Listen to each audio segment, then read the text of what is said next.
Hello, welcome to today's seminar. I'll just give a few minutes while people get ready. So I'm just going to be bumbling along in the background, setting up the link, etc. Hopefully you can all hear me. It's a bit of a scorcher here today. Really nice weather.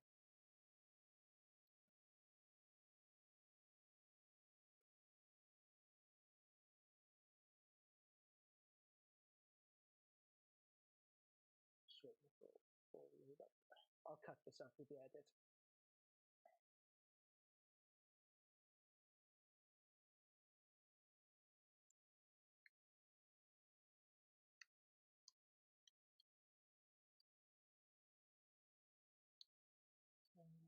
Still good.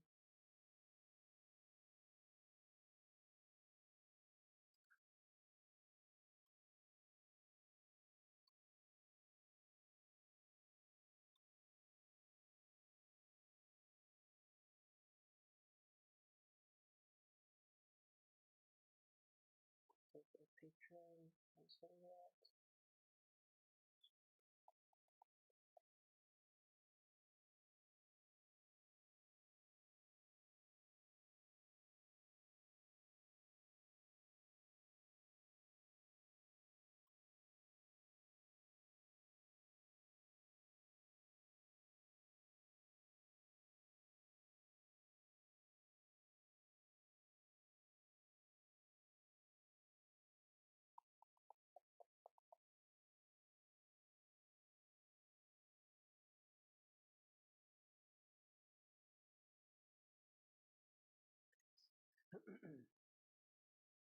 Just setting up with you guys.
So I'm just going to give it a few moments before we start because I've just posted up the link.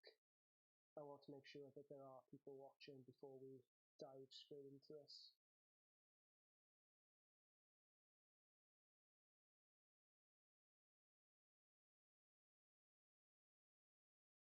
Okay, sounds working. Good.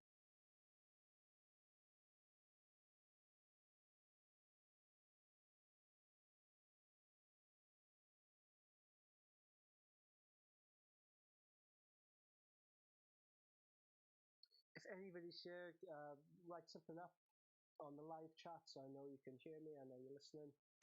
Just so I know somebody's out there. So I'll just get my wet palettes set up.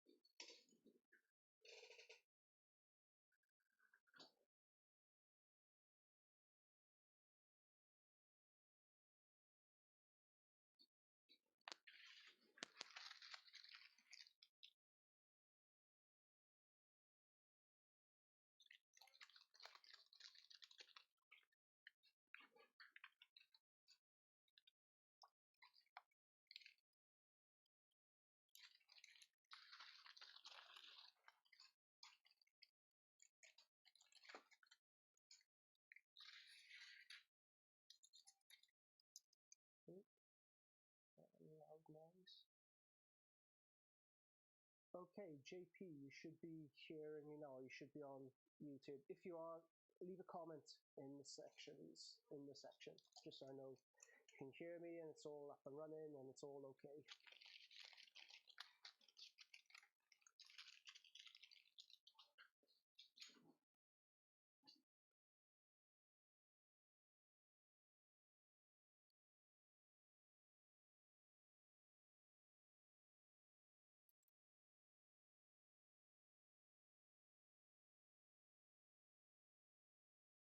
So this is how you set the wet palette. You have a sponge, a bit of plastic or Tupperware container, now a case, and then you have baking paper. Oh, cool. Hi, JP. Cool. There's a bit of a delay, so I will answer your messages when it pops up.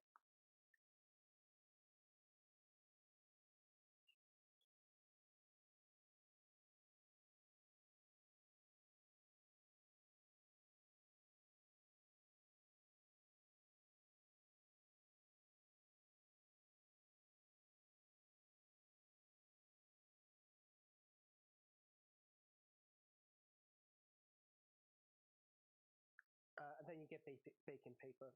Put the baking paper on top, soak both sides, and then dab off any excess moisture with that. Okay, just want to give it 5 more minutes while people filter in. 3 people watching now. Anybody, if you're out there, just leave a message, leave a comment in the live chat just to know. So I know that you're out there. I'm not just speaking to resin and plastic miniatures. Yeah, JP. So for the wet part, I soak both sides just to make sure that they're all, it's the same consistency and nothing's bleeding through, no excess is bleeding through. I use parchment paper, yes. Over here it's called baking paper. You could buy it at Marks and Spencer's, Waitrose sells it, Co-op. You can get different sponges, so I know some artists, they like using a yellow one, they like using a neutral tone, so it doesn't affect the underlying colours, so they have a bare read on it. But purely down to you. So while we waited for other people to kind of filter in, I'll just run you through what we're aiming to do today. So this is going to be focusing on Magnus's head. Very handsome head it is too. And more generally skin tones, because there's not much skin here to paint, and because it's such a small, unique face to be painting, there's quite a lot of red, so it'll be quite saturated skin tone. I want to have a broader, more generalized skin toned lesson as well. So I've got a couple of examples here. We have the old Minotaur priest, old metal miniature. We also have Eidolon's head. We have an apothecary for the Emperor's Children converted up. And we also have a witch elf I've been working on. Witch elf, and I'll be able to show you the skin tones from start to finish with this little lady.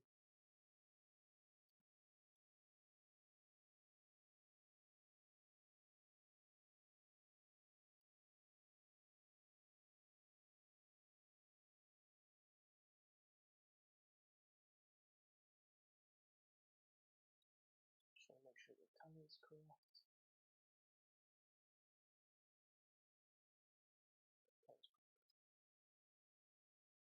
Neck down there, just a touch. Okay, that's the complete shot.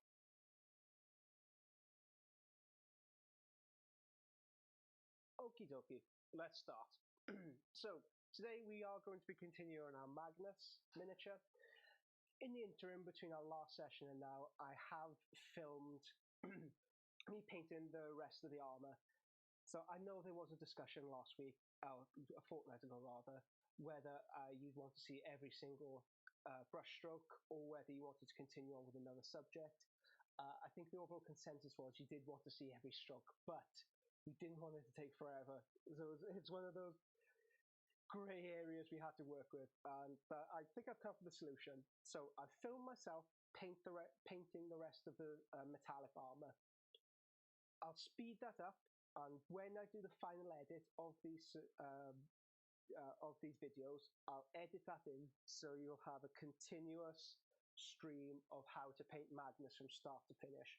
This fortnight will be the last we focus in on Magnus. I'll go off and paint the rest in my own time. I will cover another scenario for our next seminar. The last thing I want to do is for these to become stale. The whole reason why I wanted these seminars is to focus in on a particular subject, explore it a little bit in a more generalized way, and then leave you up to your own devices. But the Magnus, this will be the last episode of the Magnus, unless I get very, very strongly worded letters, or if you're on my Patreon start leaving me.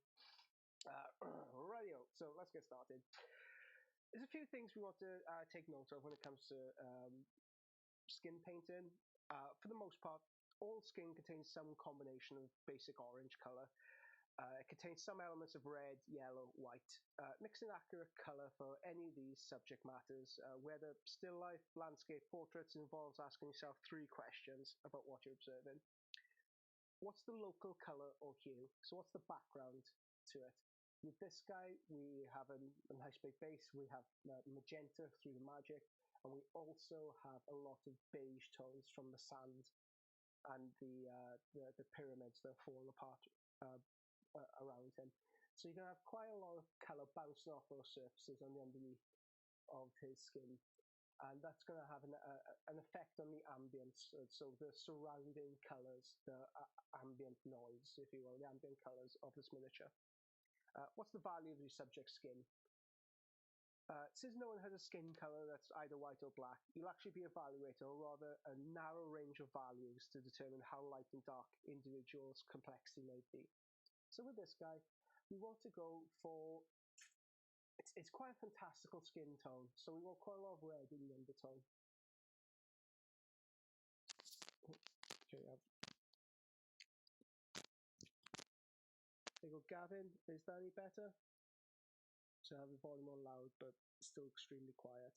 So perhaps that will help a touch. If not, let me know, and I'll fiddle with the settings a little bit more. Hopefully you can hear me a bit better. Just pull up all the sounds. So how do I decide Magnus skin tones? We'll run through that now. Traditionally, you can look at a lot of the artwork, and that will give you a determination on what skin tones you go for. So Corax, for example, has a lot of green values in the shadow because it's quite a light skin tone. With Magnus, we'll have a lot of red in the undertone, like a muddy red color. How saturated is your subject's skin? Some skin tones naturally contain a lot of rich color, and this will be extremely saturated.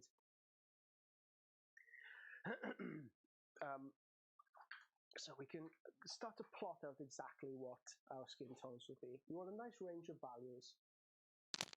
Okay. So the sound's a bit better now. Okay, good. Alrighty.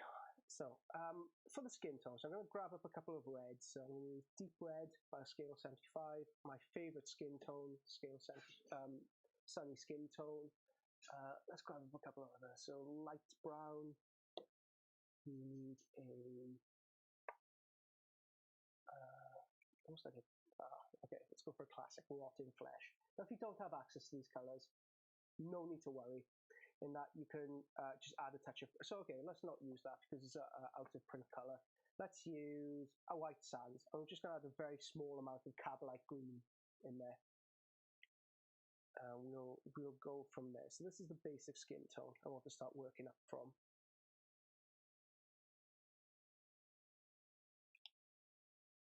Even though I do want his skin to be quite fantastical, there is going to be quite a lot of red in there. I still want some correlation to real life, so we'll be using more traditional skin tones.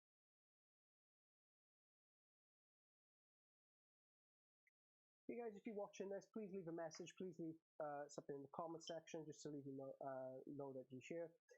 If you have any questions during the process, please let me know. Okay, so for this skin tone, let's get some of this deep red. Scale 75. The good thing of using the wet palette is it modulates color consistency.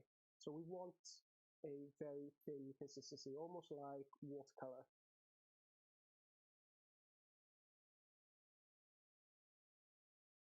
I just want very, so let's focus this in.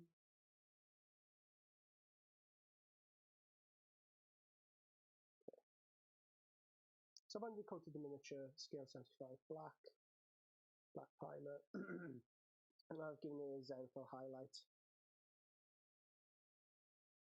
of a white primer, model color primer.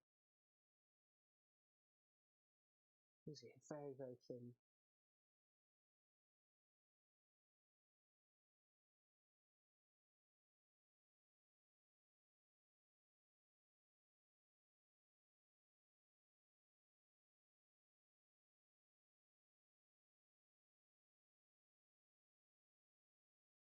Not being too careful where it really splashes.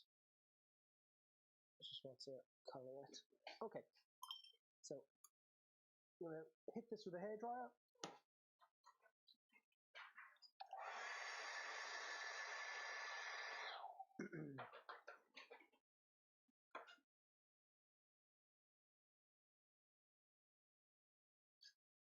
I want another coat.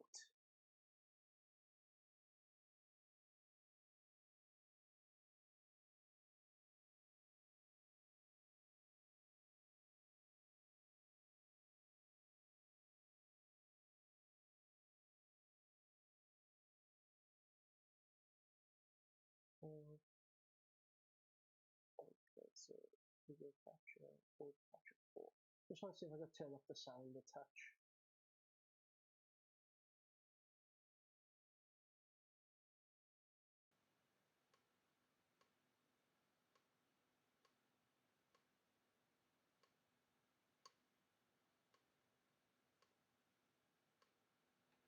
Okay, hopefully that should have improved things.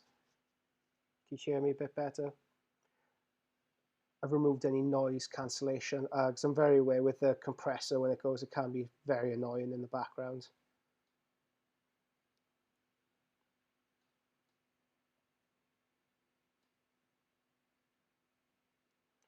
So I guess having Magnus as our first skin painting tutorial isn't exactly the best of examples because he is such, you'll only probably paint a miniature this red once in your lifetime. Okay, so I'm going to hit this with a hairdryer. Oh, good, Ollie. Good stuff.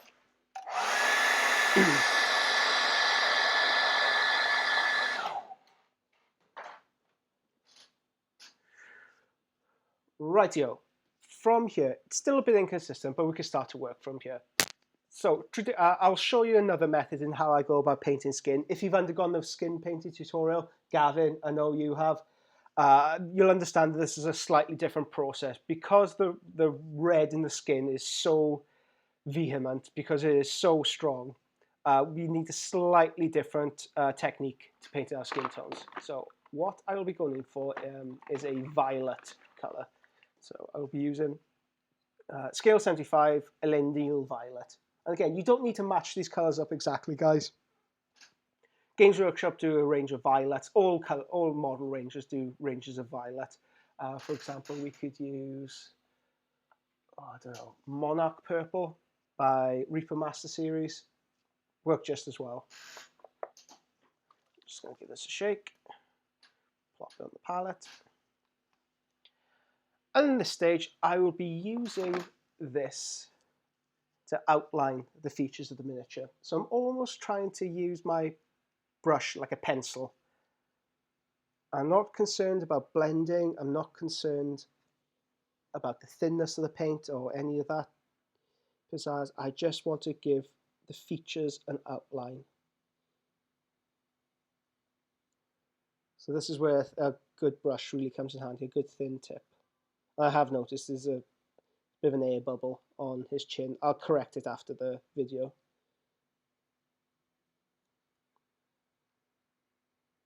Of course, there had to be a tiny air bubble or a tiny imperfection when I came to painting this live in front of scores of people.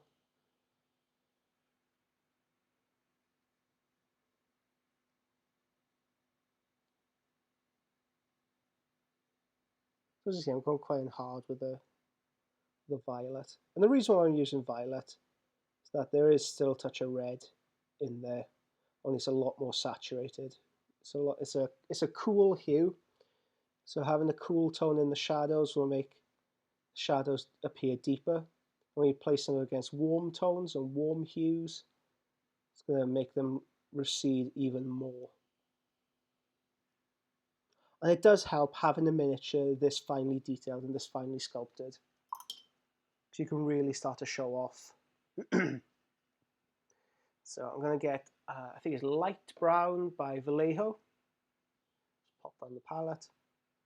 And a touch of red. I know this is out of focus for you, but you get the general idea mixing between them. Because the Patreon has taken off like a rocket, we will be able to afford another camera when the first payment goes through, and we will be able to have a cam solely dedicated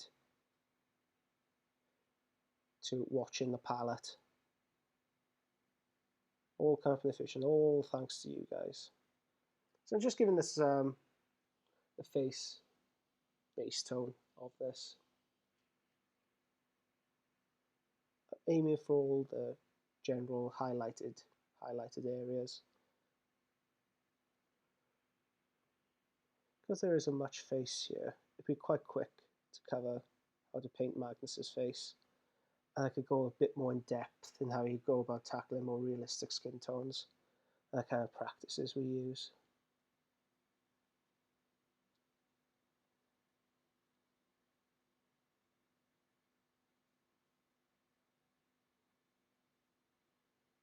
So I have to work that right up against the edge, so it's just the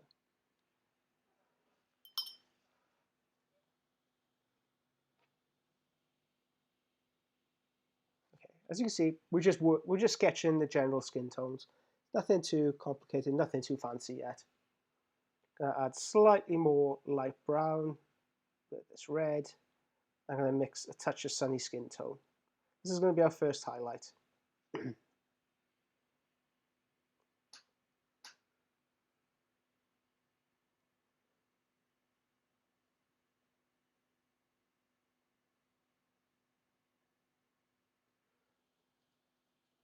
See how close I can get this to the camera. Let's do an experiment here.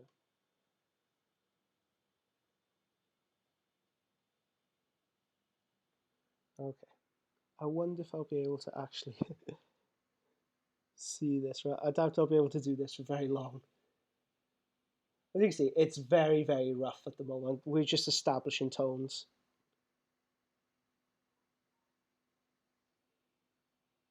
Highlight. And a touch more sunny skin tone.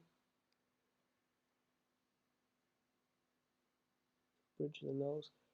This is weird. I'm actually painting the miniature by looking at myself in the camera. Ooh.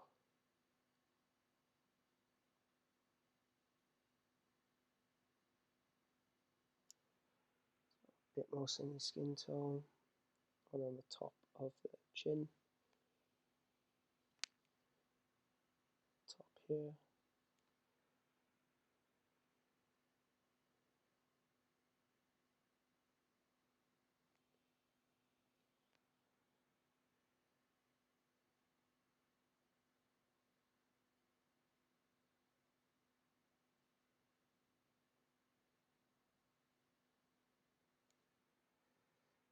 Go back into my base tone just a touch to smooth this out, plane this out.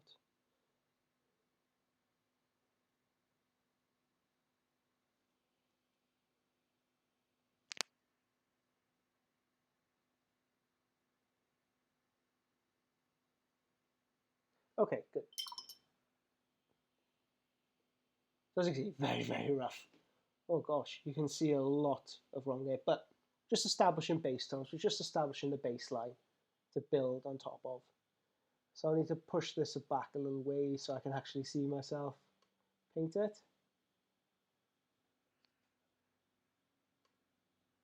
Right, so this layer, we've established basic light and shadow. This layer I want to filter it. So I'm going to mix up our base layer, red, maybe a small amount of violet.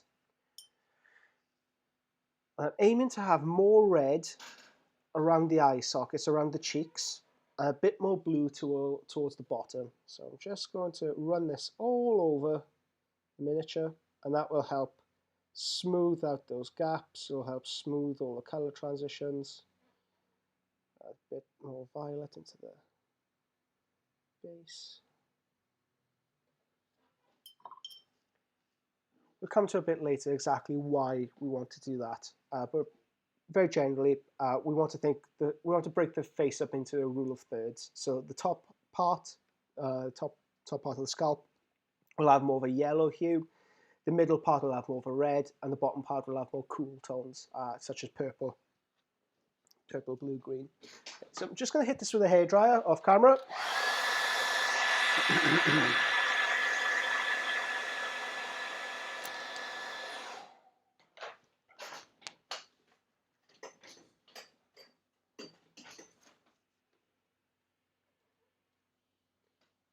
So that's planed it down just a touch more. So we could go back in with our deep red, a bit of light, what the hell is it? Light brown. See, I'm not really concentrating too much on the color recipe. Let's bring us in on palette. So I'm not too concerned about mixing 1 part red, 2 parts light brown. It's all working in the continuum, blending gradually one into another, a bit more sunny skin tone, a bit of white, and it's varying in the range. So when it comes to miniature painting, especially like this, it's a bit misleading trying to break it up into segments. Of course, we have to do this just as a way of demarcating each stage before moving on to the next. But you can't really say, okay, we need to work with deep red and then there's a clear break into light brown. It works in a continuum. And it's worth getting into that state of mind now, that all colors work on the spectrum, they all work as part of a continuum.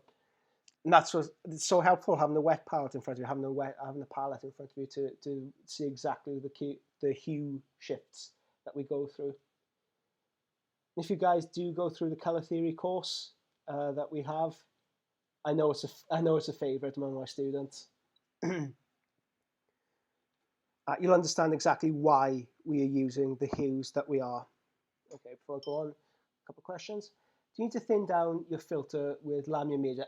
Just water, JP. So when I create a filter layer, because it's so thin, because it's so small, I don't use any. I mean, you can use acrylic thinner or laminar medium if you wish, but I don't really find it essential. I just use. Make sure you have clean water. That's more essential than actually using any additives. Okay. Yeah. So thinning paints, getting the right consistency can be a touch of a problem, especially, well, we've got a bit of a scorcher here in the UK. People are walking around without shirts and drinking cider. That's how hot it is. Having a wet palette in front of you, it does help with the consistency of the paints. So let's bring us in on the palette as well, again. Ooh, a bit too far. So as you can see, as I move my paint along the palette, it gets thinner and thinner and thinner as more water is absorbed through the parchment paper into the paint. You can use your paintbrush, and it's very important, well, more so than anything, don't lick your brush. Never, ever, ever lick your brush. It's dangerous, for one, and more than anything else, it's a bit rich me saying this because Ben Comet's possibly the finest miniature painter alive, licks his brush. But don't get into bad habits, guys. Don't do as he says. He encourages you not to lick your paintbrush. Do as he says, not as he does.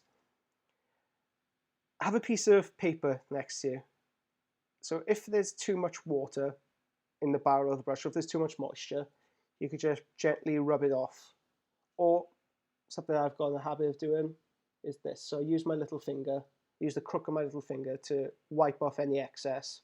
It works in a very similar way to the crook of your mouth, and that's what will give you a better paint consistency.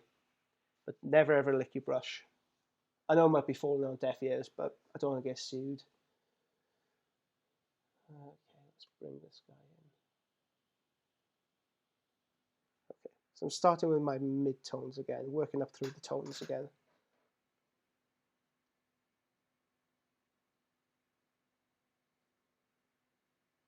Oh, another thing. It's a very nice feeling. I've started to have students send some work through to me that we've been working on together, or things you've learned during the courses.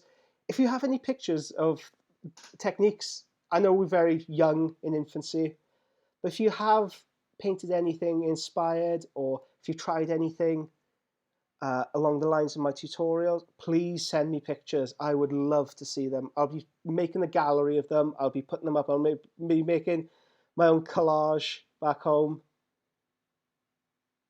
to see everybody's work. So it's oh, well, frankly, it's scary just how quickly you're picking up the techniques.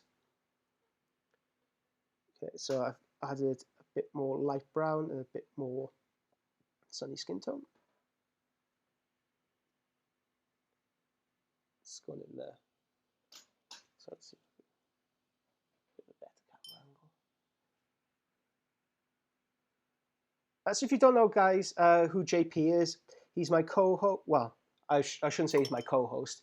He is the originator. He is the host of the Age of Darkness podcast that he's very kindly allowed me a small segment on, Paint in Black and Other Colours, where we explore some of the painting doctrines around the heresy especially. And in part, this was inspired by the segment there because I was doing a lot of gesticulating with my hands, trying to explain things, and it never seemed to work. So we set up this camera, we set up this infrastructure, so I don't have to gesticulate madly anymore. I can just show you. And there are some portions of miniature painting where you just have to be shown. You just have to be physically shown what to do, because how do we put, well, what I'm doing now into words? Just knocking off paint off my brush and very gradually working up the highlight. Very small, thin layers. Okay, a bit more sunny skin tone.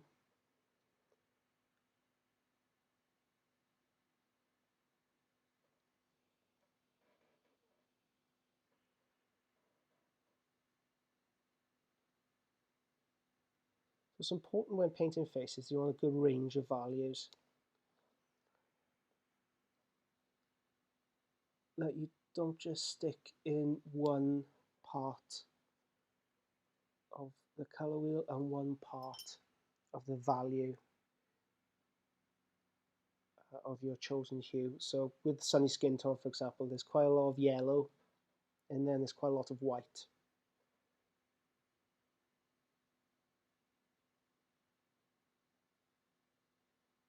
Very careful. As you see the brush, I'm not so much using the brush in thin sweeping motions. I'm almost stabbing it at the surface.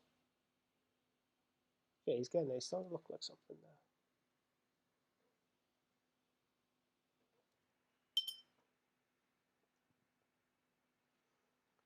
And then for the final highlight, I want to add a touch more white. So this is White Sands by Scale 75. It's a very, very light beige colour. So if you have a beige colour like Typhon Ash, or, I mean, you've seen what beige looks like before. Just add a touch of white to it.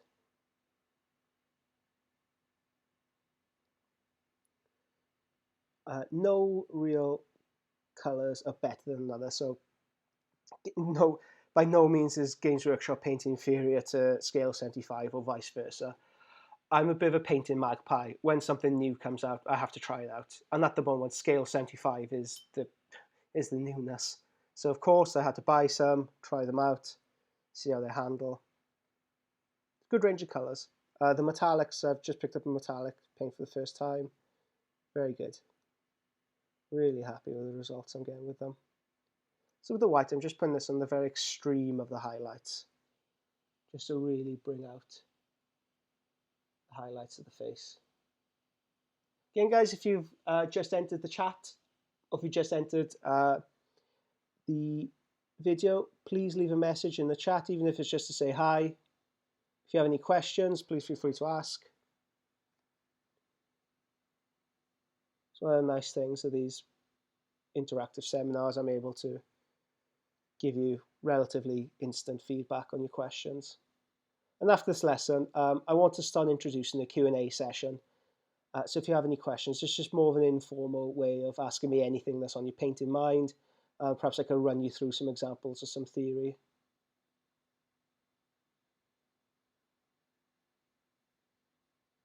Okay. So there you go. Let's really bring this up to the camera and show it warts and all. Okay.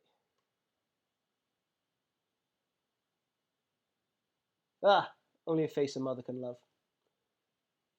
Okay, so we have the basic tones, we have the basic values of the face. It still needs a bit of planing off. I will probably do this off camera because it is hard painting this with a camera stuck in between my eye line and the figures. But you see the basic tones we have established. All we have to do now is run more interference. So if I look at the miniature, you can see this quite stark contrast between the light under the lip and the rest. So I'm just going to add a touch of light brown and our deep red. I'm just going to use that as a filter layer, just to push over it, just to help. And even that small layer has just helped plane it down somewhat. With the nose, we want to add a bit more red to the tip for the nose, and maybe a bit more red and violet to the upper lip. Another thing we could do here actually is use some Games Workshop washes. Make sure you can actually see it. Okay. Games Workshop washes are excellent for this process because they're very, very thin. They're nicely pigmented. You don't need to add anything to them. I read recently online that if you want to create Games Workshop washes, take your preferred color or take an ink, add washing up liquid to it, and add some boiled water. And apparently that's what makes Games Workshop washes. So if you guys wanted to give it a try. Again, I don't condone you doing that. If you have any accidents, that's all on you. Please don't sue me. So I'm just using this into the undertone. So the mid-tone to undertone is very, very red. That's what gives him that kind of crimson aspect, that crimson, but it looks still slightly realistic. So it's not just painted a big red man. It does have still some human tones to his features.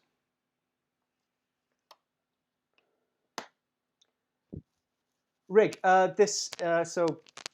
JP's just said, can you recommend a rig I got this guy on? I used to be a wine merchant, and we used to open a lot of bottles of wine, thankfully, to give to customers that used to ply with drink and then suggest the most expensive bottles of wine to buy. But it does mean we had a lot of these left over. They're perfect for these purposes. You can just tape them on. You can add paper clips, like the little metallic paper clips, and just pop them on. It's very handy for actually holding miniatures and not touching them as you paint them. So a guy here, again, I've even used an old bottle of J Green.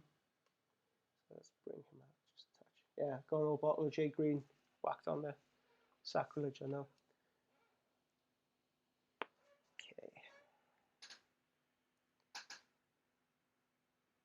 And you can start fiddling with the tones just a touch more now. So a bit more light red. So as you can see, the skin tone is very, very, make sure I got the skin tone is very red, but still human. From here, we can really just fiddle with it. I would recommend before we put the final highlights on the miniature that you add it onto the miniature itself. Otherwise, we highlighting things and we haven't got the full context of the piece. So attach the head, unless you're Ferris Magnus. Attach the head to the miniature before you put the final highlights. Another tip when it comes to painting faces, if at all possible, it is worth assembling the miniature separately with the head separate. And I would personally always use a grey highlight, a grey base coat, or a white. So the lighter tone allows us a lot more variance in the skin tones. And we naturally want the head to be slightly lighter than the rest of the body. So all our focus, all our attention is led there. Okay, so that's Magnus's head. What if you want to do a slightly more realistic skin tone? Well, we have lots of examples here we could practice on. So we have a Minotaur priest. We could do a slightly more greyish tone, greyish rundown tone.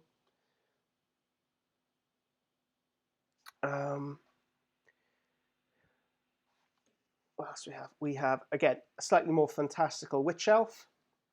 I can show you a demonstration on. And we have the necrotic flesh of this apothecary. And we can have Eidolon's head. All very cool pieces to work with. I'm just going to have a look at the comments. What would be a good wine pairing for going against the Emperor's Edict of Lycia, burning through the webway?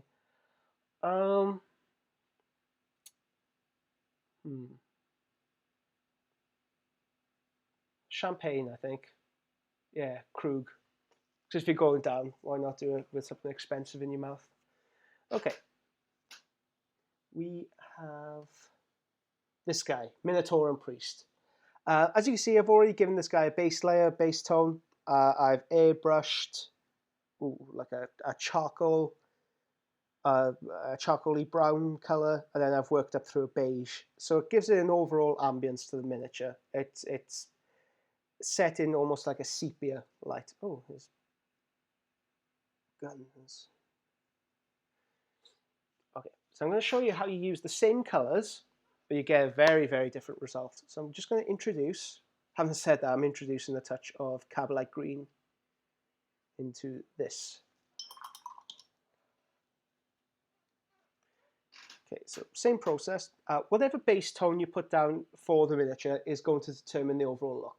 So if we use a slightly ruddier skin tone, it will end up with a ruddier overall appearance. If we use a slightly lighter base tone, lighter skin.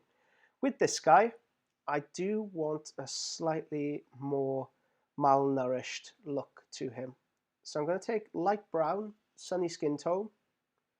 I'm going to add a very, very minute amount of green in there. What that will do is neutralize the warm tones, neutralize the red in our skin tone, in the light brown and our sunny skin tone. And by adding just a very small amount of green, we drag in that color towards a more of a gray. So when we add these hues in perfect balance with one another, it creates, so with green and red, opposite ends of the color wheel. When we add those in perfect unison with each other, we end up with gray, theoretically. So I'm just going to give this a once over. It's very similar, actually, to the base coat we already have. But I need to make sure that those shadows are covered up. We don't have to really eradicate the skin tones with this guy too much, or the shadows with this guy too much, because we could build on them. So this technique,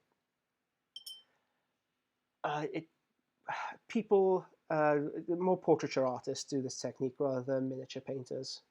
I don't know why. There are a few artists out there who have been pioneering this, but my version is kind of like a dumbed down, bastardized version of that. I've seen what portraiture artists do, and I've sort of adapted it from my ends.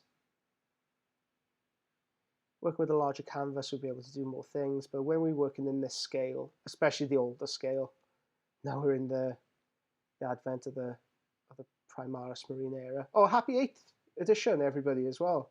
Hope you've all got your kits. Hope you've all enjoying games of 8th. Okay, I'm just going to hit this with a hairdryer. It's very important we allow each layer to dry before moving on.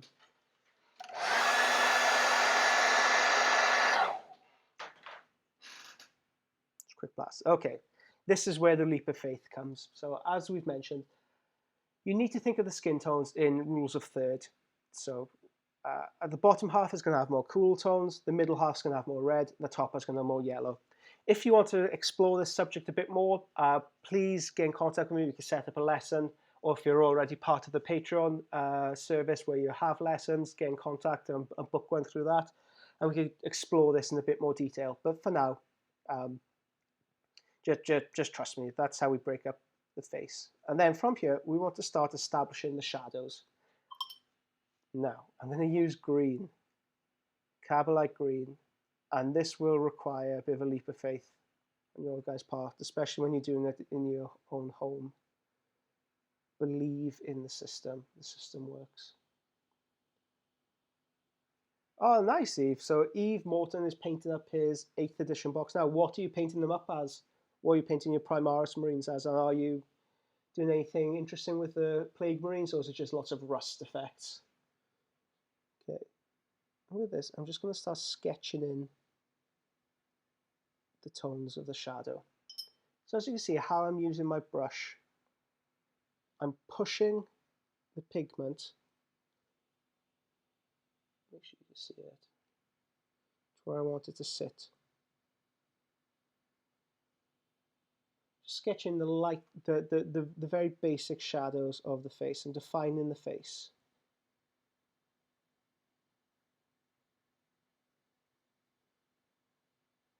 This will take a bit of practice. Don't feel like you need to hit it first time.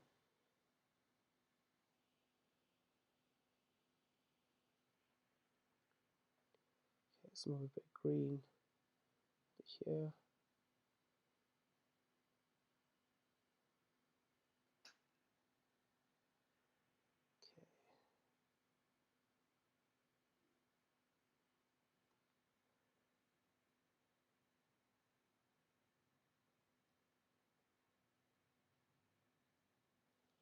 Okay. Good.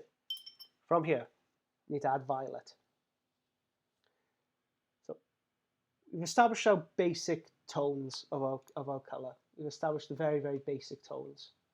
From here, we want to establish our very, very dark shadows. Just want to make sure that I want to put down the gamma a little bit so you can see more.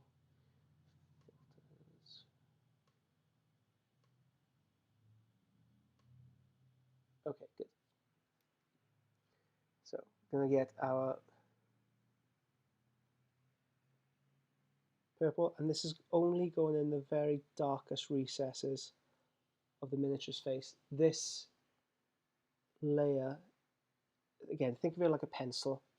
So this layer is the pencil that we use to define the features, and the green is when we put our pencil on its side and we're just working the shadows and give a bit of definition to those shadows.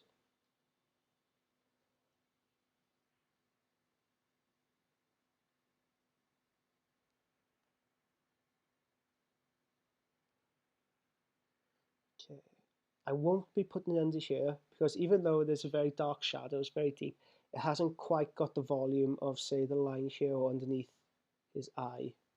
And again, it's going to take a bit of practice so you can analyze exactly where to place the violet. It will come to you. The more you assess, the more you look into color theory, the more you can actually see it in person. We're analyzing people's skin tones now. In a good way, not in that way. Right. So I'm just going to plane these off just a touch. So it's almost like a filter layer, but I just want to work that green a little bit more into the mid-tone. So I've got a bit of light brown and sunny skin tone on my brush, very thin. I'm just going to move it. I'm moving it over the green, but I'm moving it away. So most of the pigment is picking up when we're moving away from the darkest portions of the green. It doesn't do much of this initial layer, but just helps plane it out.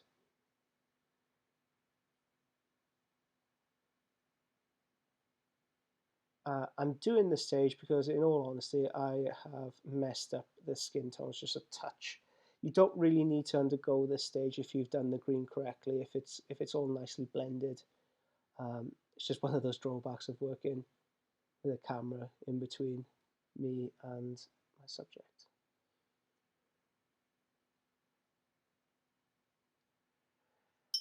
Okay, and at this point, it should look like a 5-year-old has painted it.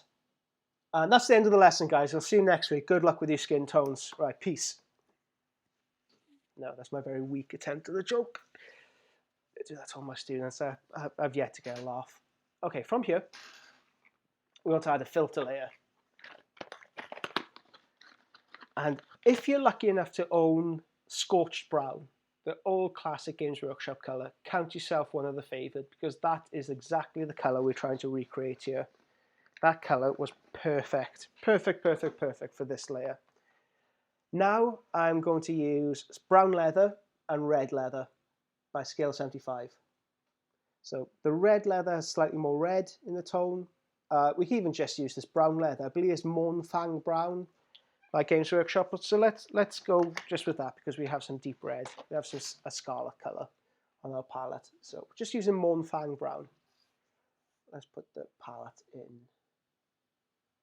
focus.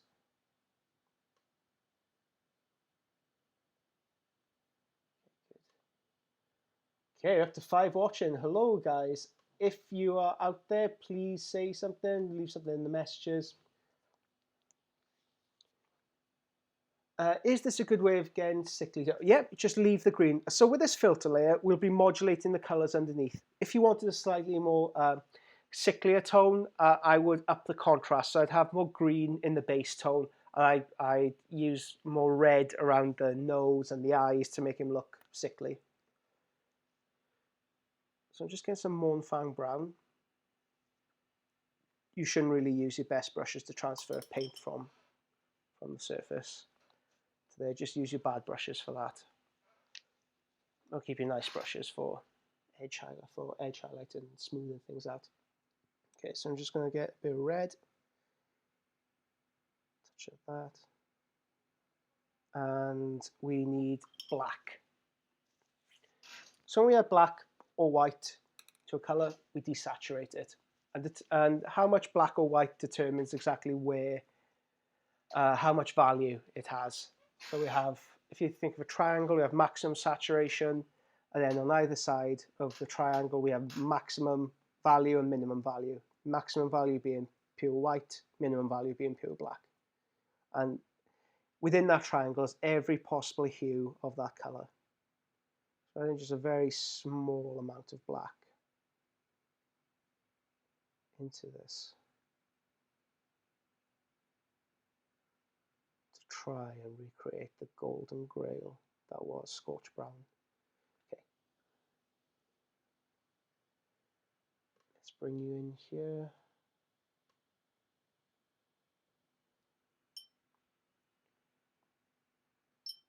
Okay. Lots of water on the brush, plane it off. We do want this very watery, but we don't want to allow it to pool in any areas of the miniature. So if you can see how I use the filter layer, it's going on everywhere. I'm not allowing it to pool on any area. So we're using this as a wash, but it's not going to create any of those nasty coffee stains. We're not just loading up the brush and smashing it on. Again, knowing what we know of color theory, the red in the brown is going to knock back that green. It's going to neutralize the green. And vice versa. The green is going to neutralize the warm tones. So with this layer, I'm just going to push this into the shadows.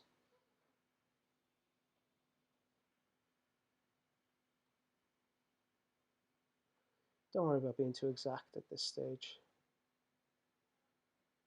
It's more about just getting the tones right.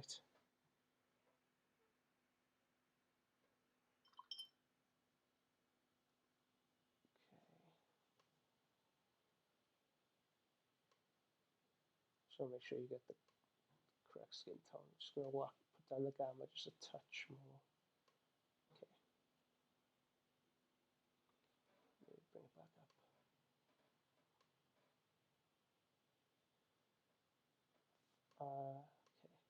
Okay.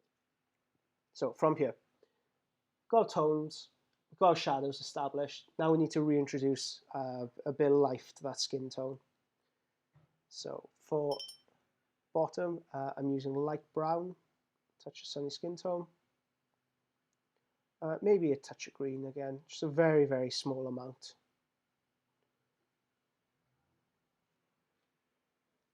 More cool colours towards the bottom. Again, if you see the motion, how I use the brush, let's make sure you can actually see this. I am blending away from the shadow.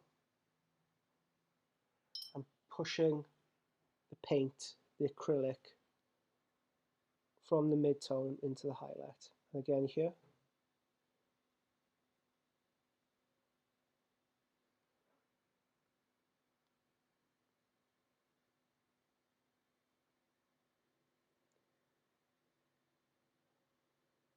this is just going to be our first layer. We could do it again and again and again.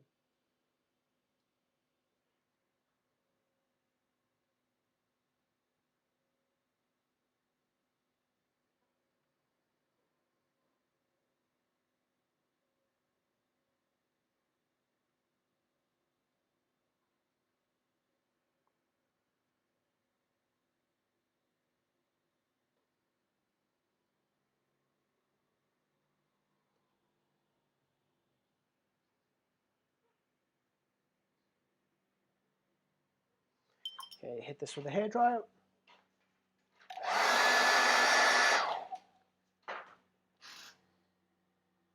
Still working up through the tones now. We could add slightly more light brown because there's a bit more warmth. We can even add a touch of red at this point. Just move that up. So again, we're working so thin, so thin.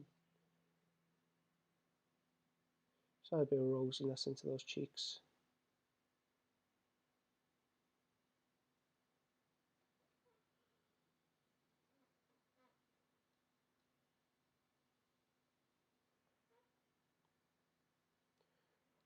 Touch more red into the undertone.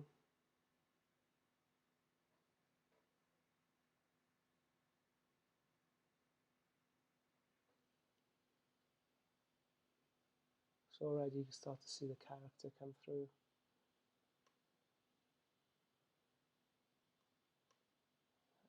Just have a little play with the tones, make sure you're getting the best. Yeah, okay. Just a bit more rose. And we want a bit more rose in, perhaps not that much, but he's got a nice boil on his nose there.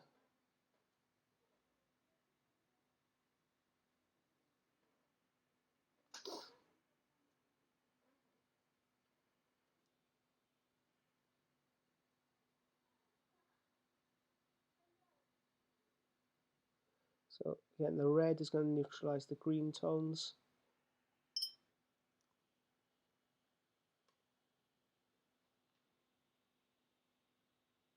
Gives him more of a naturalistic look.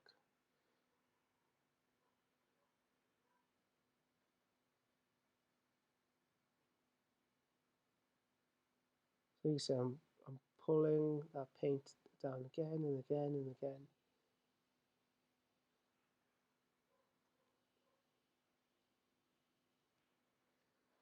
So just a very small amount of violet to red. And for the lips, underneath the nose, underneath the eyes rather.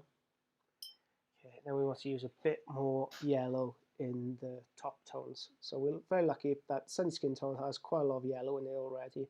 So we just need to use a bit more Sunny Skin Tone in the highlights. Okay, same exact process.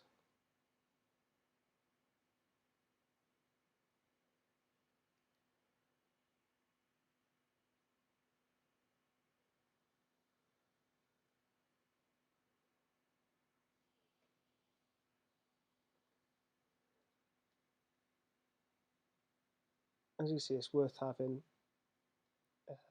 something like a mounting this on a cork so you're not touching it all the time.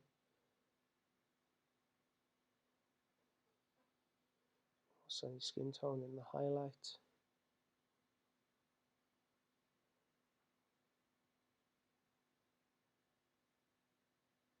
So we're further refining this, we're further refining the shadows and highlights.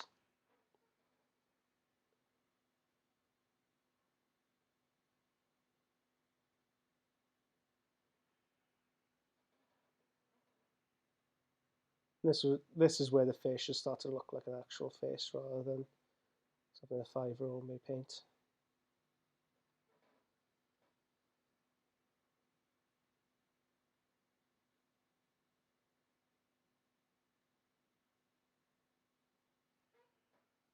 So again, working up more sunny skin tone, more sunny skin tone.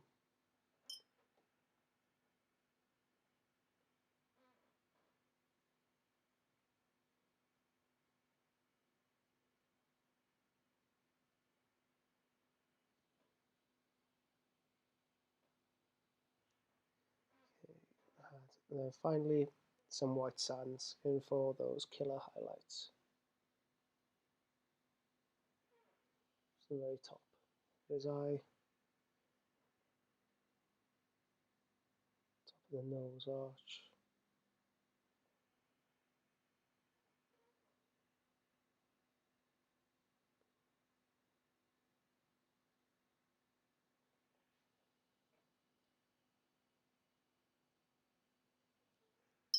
So let's have a look at this. So this is what the face is looking like. See all those tones, we have a range of tonal values. We use our colour theory to our advantage. If you do want to knock back some of the colour a touch more, we can use Games Workshop washes. We can go back to our base shadow. So scorch brown.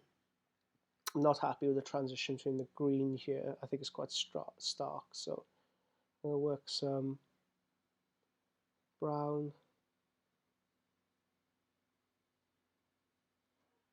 Filter layer and leave it dry. Right, I think you could do a bit of blue. So let's get some Coal Black by Formula P3. Incubi Darkness as well. Actually, let's use Incubi Darkness because we've used a lot of Formula P3. So Incubi Darkness. Very thin layer underneath the eyes. To hit these eye bags. You also use it a little bit in the below this tone here.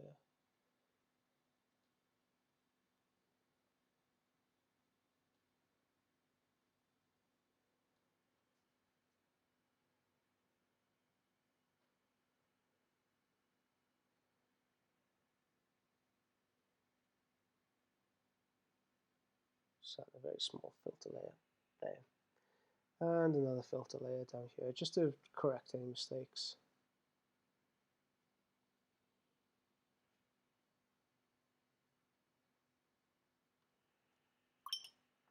Okay, that's how create a face with lots of tonal values. So that's more of a traditional Caucasian skin as well. So we go through a range of different tonal values there, lots of different. So it does come to the point where you think, oh, I could correct this, I could do that, I could correct this. You do spend a lot of time fiddling.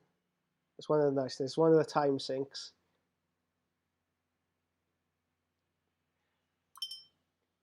You can get some really nice effects going.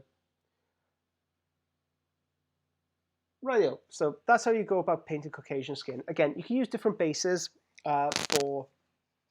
So if we use a lighter skin tone, so let's try it with a lighter skin tone.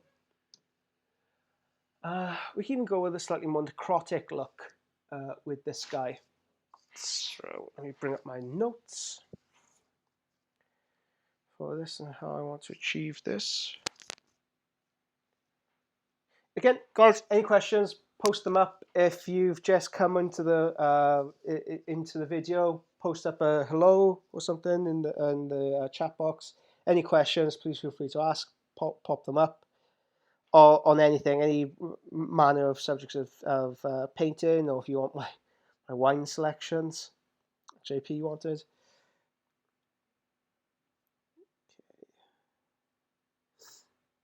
So, there's a few general notes for corpse skin. When you're painting undead or sickly characters, you want to follow the same general rules as lighter skin tones.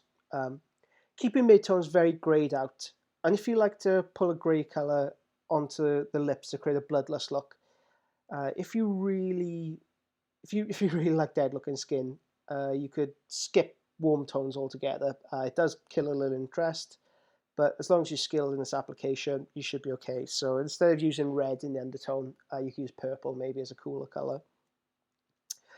Yellows will make the skin look sallow. Purples and blues will enhance the paleness. Also, use darker saturated reds and purples around the eye area if you're after like a sunken or a tired look. For veins or rotting textures, we could put that in with very, very small amounts of inky darkness. So let's put that into practice here. So got a guy here. It would be worth actually having a bit more yellow on the palette. So let's get Sun Yellow by Wheatbird Master Series Paints. Give it a damn good shake because I haven't used it in a while.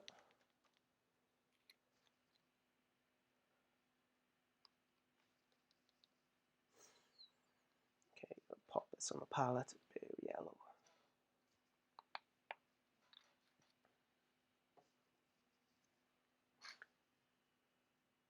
So again, base layer, what should we use? So we want something a bit more yellow in it. So I'm using Sunny Skin Tone, mix up with yellow, and I think a very, very small amount of light brown.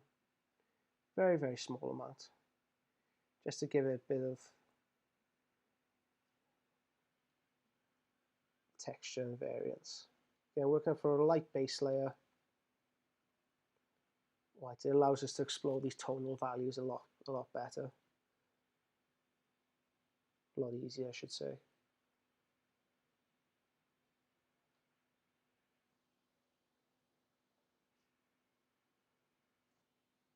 So Eve,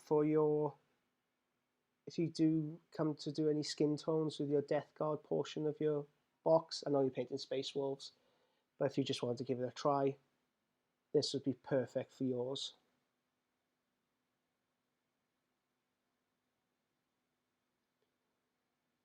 And there really is so much to say about painting skin tones. People have been exploring this subject for thousands of years.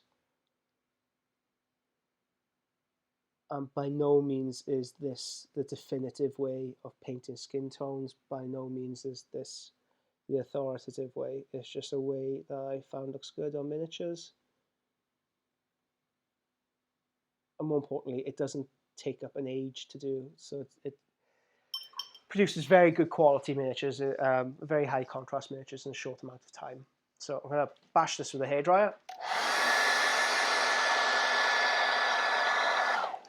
I'm not sponsored by anybody, but if I were to be, I think the first people who should do this, Tresemme, because they make excellent products at affordable prices. Now, this is the tool I use more than anything else, the hairdryer. More than my airbrush, more than my paintbrushes, more than my paints.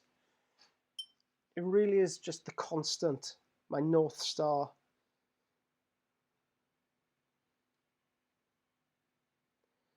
Because acrylic paints, they're awfully deceptive. You think they dry, and then when you add another layer on top, it may end up looking slightly indistinct or muddy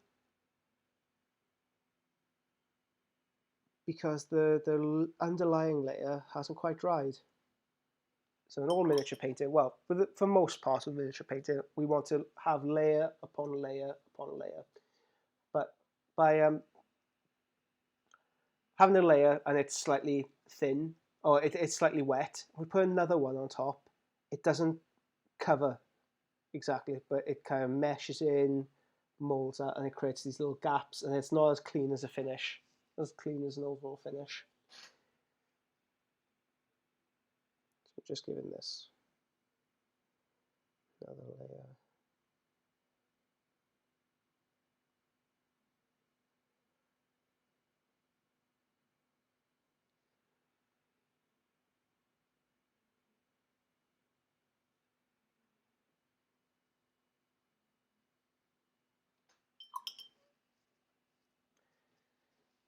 So let's allow this to dry a sec.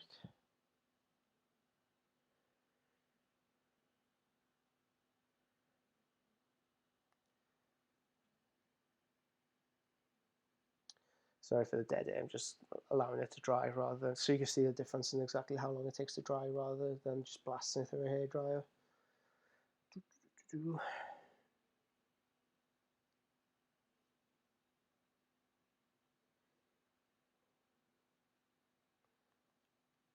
Okay, it should be dry enough now. Okay, so going through exactly the same process again, only we're shifting the hues ever so slightly. So going in with a dark red. So going in with green again. Maybe I'll mix it up with a touch of coal black or inky darkness. And this will be my initial sketch layer again.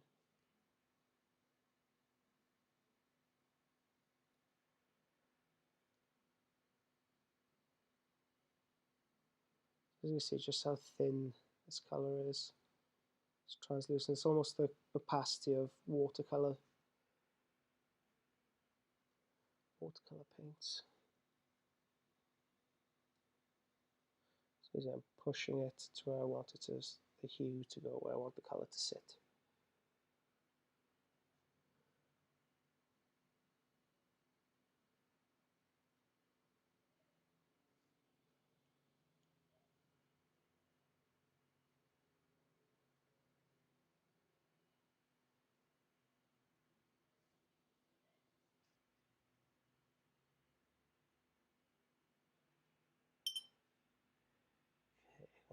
Right, now we're going in with red and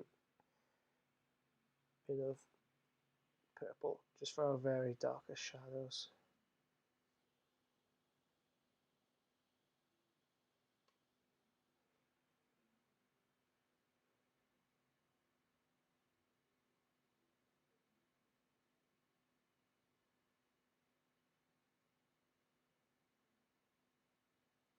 Sorry, I'm holding my breath while I do this.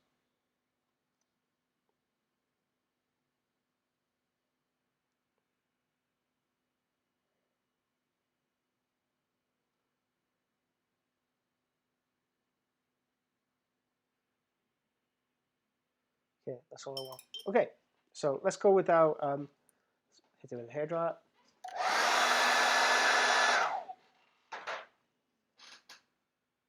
And let's get our scorch brown go again. So I'm going to add a small amount of red and violet in here. I'm also going to use a bit more black because I want the mid-tones grayed out. Again, very, very thin. It's quite hot today, so I'm using quite a lot of water in the brush. I'm being very careful in where I exactly allow it to pool.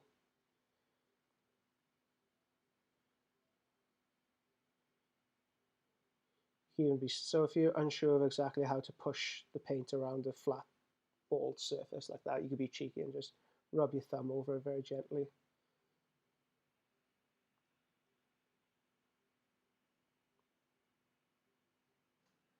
Okay, hit this with the hairdryer again.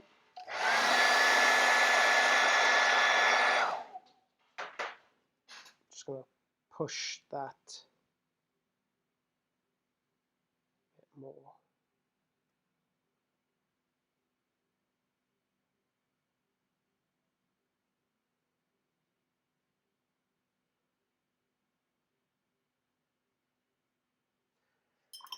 Okay.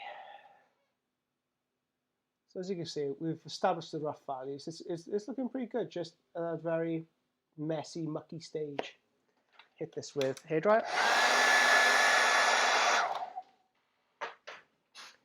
Going in with our original tone. Maybe let's actually mix it up with our filter layer to create that grayed out effect. Just working to refine the mid-tones a bit more so it doesn't look as messy.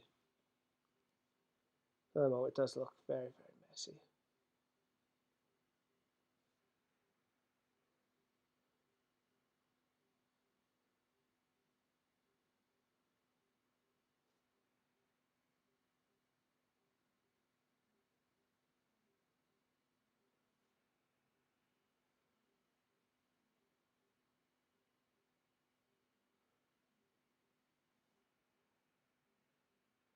So more highlight here. And it's almost impressionistic at the moment. I'm just establishing light and shadow. It's very, very messy, but that's okay. We can use filter layers to smooth that out a lot more.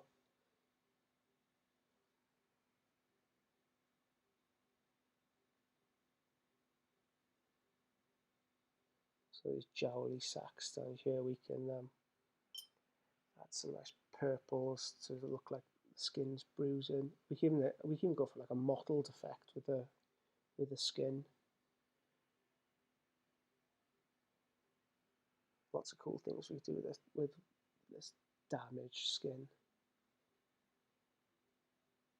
Ooh, that's my hairdryer just falling over.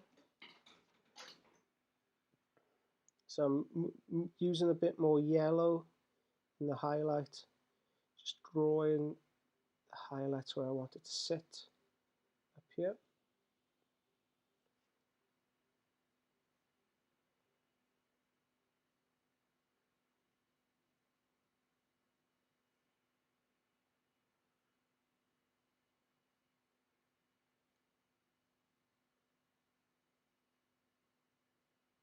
There's a bit of inky darkness just into the shadows. Going back with yellow again, just pushing and pulling. Okay, it's very important you take a notice of how I use my brush from here. So I'm not going in thin gradual motions anymore. I've just got some yellow and a touch of white. I'm going to mottle the skin. I'm going to see if I can make it look abused. So I've just got some sunny skin tone, touch of white, touch of yellow. Very, very small, thin values. Just adding that to the skin and pushing it to where I want it to sit. I'm almost using not the tip of the brush anymore, but I'm using the haft of it to create that mottled effect. I'm allowing paint to stay in kind of almost like blotchy areas.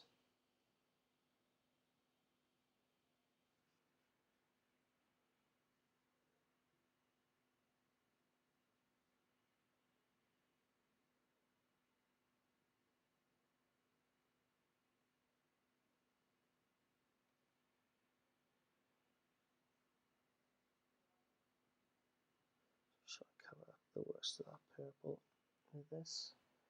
I'll restart the highlighting process.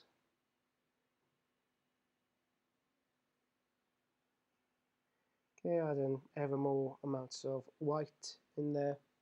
This is to create a necrotic flesh look.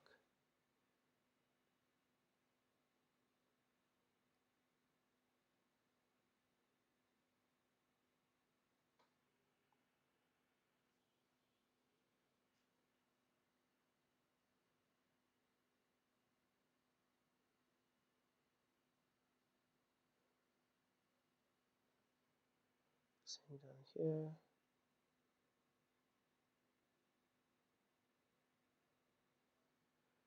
Okay, using a bit more white.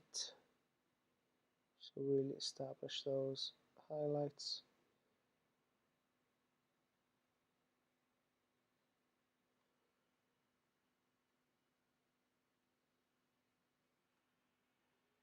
And finally pure white.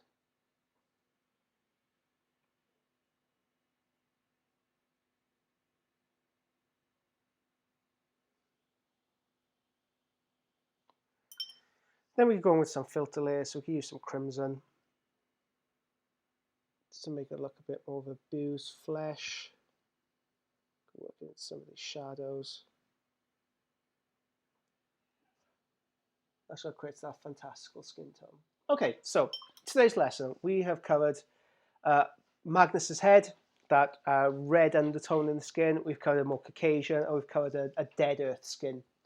For the last, say, 10 minutes of the course, is there anything you'd like to ask me at all on any subject of miniature painting whatsoever? So this is more of a free Q&A session. If you guys, if you want to examine anything, now is the time to ask. So I'm just going to give you a couple of moments, dream up some questions.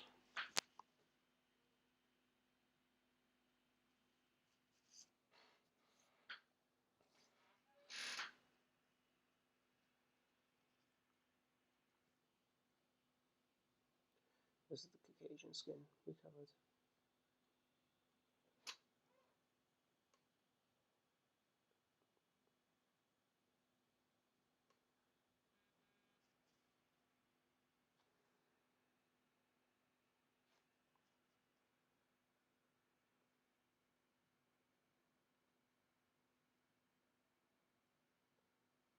Start to black in.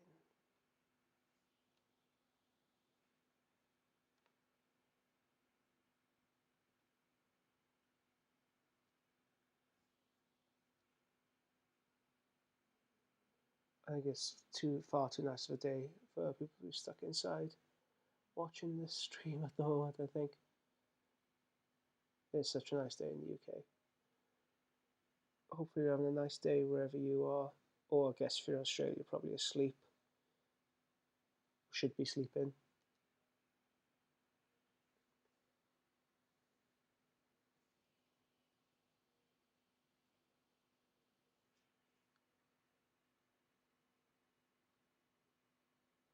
Just messing around with this guy. Quite this little checker pattern.